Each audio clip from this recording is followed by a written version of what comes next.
picheno yagisamba akoyesa okugulu okwo kati oddamu n'otunula okugulu yali akwetaaza ki tuddemu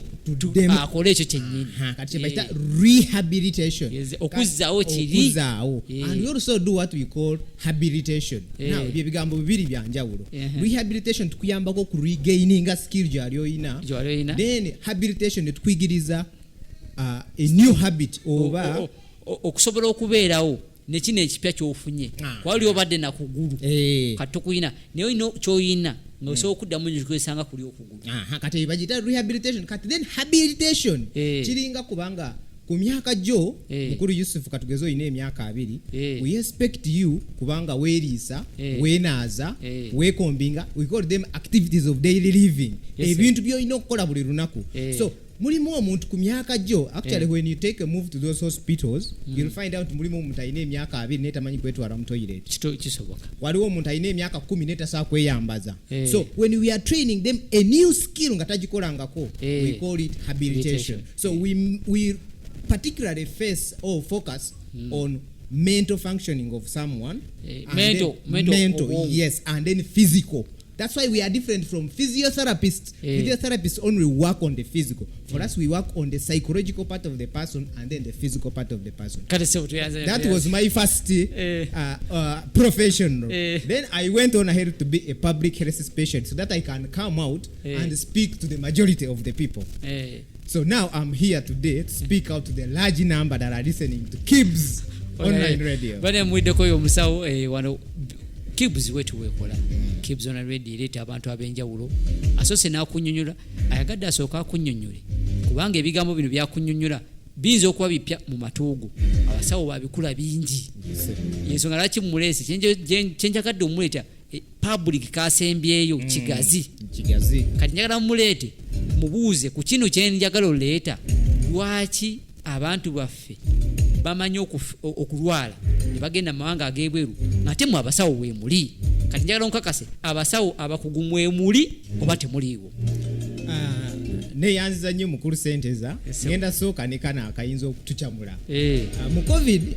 nafunako chance nenkolako n'eddwaliro erimu and my duty was to do chest therapy so that abantu could throw out and then they sanction them kubanga bamuyitanga lumima mawugwe obuzibu bwabanga mu kifuba kati omulimu gwe gwali kugazaako naye omugagga omu ku bakulu mu gavumenti gwe sandyagadde kwogera linnya yagenda n'akyankalanyamu sente ezimu ezaali zirina okugula ebyuma ebimu mu ddwaliro eddene wano mu Uganda naye n'agamba nti oxygen busonga butini kati lumima mawugwe oba coronavirus bwe yamukwata n'ajja ng'akaaba omusawo mpozi embeera yali eganye ng'ebyuma tebimala nga oxygen mutini naye ye yagamba ebyuma bimala biri mu madwaliro kagenda investinge mu faamu ye ne hoteli ezireeta sente bitakola naye abantu babeera abalamu ng'ayagala ka oxygen ne ka oxygen tekalabika abantu batambula nnyo kushimira bamugamba munnange ente ezo ze wateekamu ne hoteli zikugwe ku kasirinda so point eri nti but specialists mu ddwaliro we bali okusinziira actually ku Ministry of Health we have over 5 specialized hospitals in Uganda okusoka kuwako ka recap ka hospitals in Uganda we have over 5 national referrals in Uganda then we have what we call ampuliriza abantu abamu referral tebakitegeera togera ku ddwaliro erisembayo mu ggwanga ng'ovudde kuganaga health center wano ate obo bungi those are very many and we have abantu bonna bagamba 5 tebajja bitega ezisemberayo ddala ku nti kwegamba nga referral kitegeeza gye bakasuka bano bonna balemerera bagamba naye manyi gende emulago kati amadwaliro agalinga mulago ngali ku national level we have 5 of them in Uganda and then we have ganagaddako ge tuyita regional regional hospitals oga Mbale Mbarara Kabale regional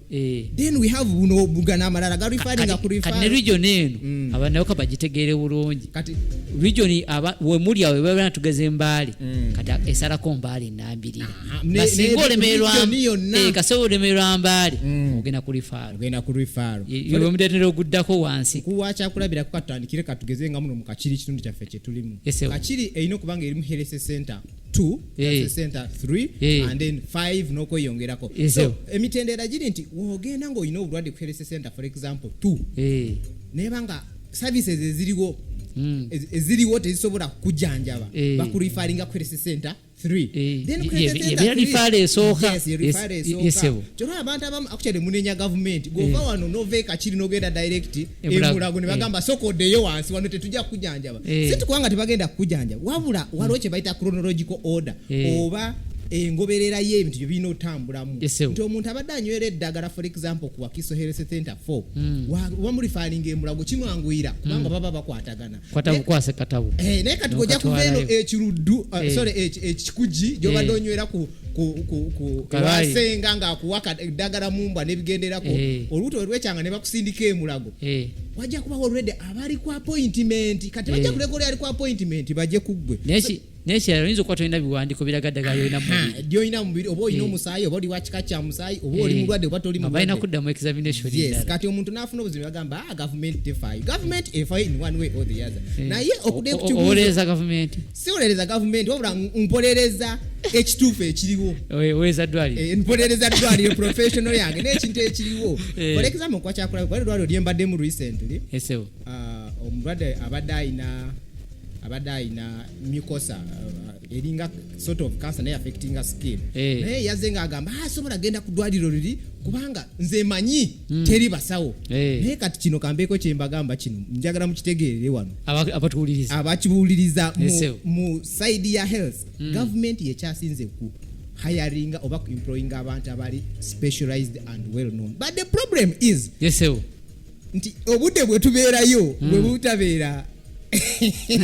conducive ndiko yagala kujja obere nakasujja kozo yagala soko genda olime oje kusawa mwenda so uona je sawa mwenda nga abalwadde omusawo nga contract yegamba ino genda katugeze maybe sawa nya oba amini sawa 10 oba 10 nosanga nga tali ngamba basawo tebabeerayo nenga abasawo babayo chensikiza mbyogera nze ni musajja journalist mulungi akola investigation ezakabi yagenda ko ekiruddu eyo nekakasa nti ebyuma gyebiri obuzibu ebyuma bino biyinga ebina tenda waliwo omukyala gwe nali nkwako investigation nga gwe neyambisa bamugamba nti okusalako okugulu kitagisa milioni 3 nga ekyuma weekiri kati buli yagana nga mugamba naye ogenda sayira ebweru nga benadwala bamulaga yasaswana bamugamba yantukusale tegeze ebyuma weebiri neyanzako ka elite kotuwadde naye sagala nnyo kuwolereza nnyo gyesiri naye kyemanyi okudda ku lulwa lwaffe kyemanyi nti mu ddwaliro mubeeramu abasawo bali qualified because I have interacted with someone. I had a friend who lost someone from India naye bwe yajja yali atubulira story natugamba can you imagine natuuse mu ddwaliro lya India nesanga nga Mutebi yankolako nga Dr. Mutebi yankolako ng'ali mu ddwaliro waliwo wano omu sijja kumwogera yinyanga waganya okwogera nga mukungu mu government yagende South Africa era nga akimibulamu agenda olwokuba bira abaddugavu n'abeeru nga mukolako ali yali mukwogera luzungu paka we yaraba nti ona fayiro ziriko Uganda namwadwesinga mu Uganda nayogera mu Uganda naye nga yaganya abana Uganda omukwata kene alaba nga batali qualified so bafuna emirimu eri obulungi ennyo ayina bajjanjaba abafudu tusene so ekizibu kyensobola okwogerako kwe amine ensonga gyensobola okwogerako on that issue nti wano mu Uganda abasawo we bali ate bamanyi. Yes. But the problem is our remuneration oba ensasula nti ogenda n'oteeka mu course for 6 years zesijja kuba na 6 kuba over wansi ng'osoma primary secondary n'osoma n'ogenda mu bino simaasoko okoleyo emyaka emirala testing oba okitegeera so otuuka akaseera nga mu butuufu otuula ne weeraba nti you're going to work for 5 years olabira ddala nga tolina kyogenda kukola n'omuzadde we yatunda ente oba ettaka lyogenda osome nadda mu muzigo yewana weewanyi nti omwana musawo so kasita kiri kikubeeramu muli munda so what you do you choose and look for greener pastures naye otuuka eri nga nabadde ba increasing eno salary ne tubajanjabira eno atuuka eri ng'era gwamujjanjaba yakakumye nakusanga eri nakuwere buyindi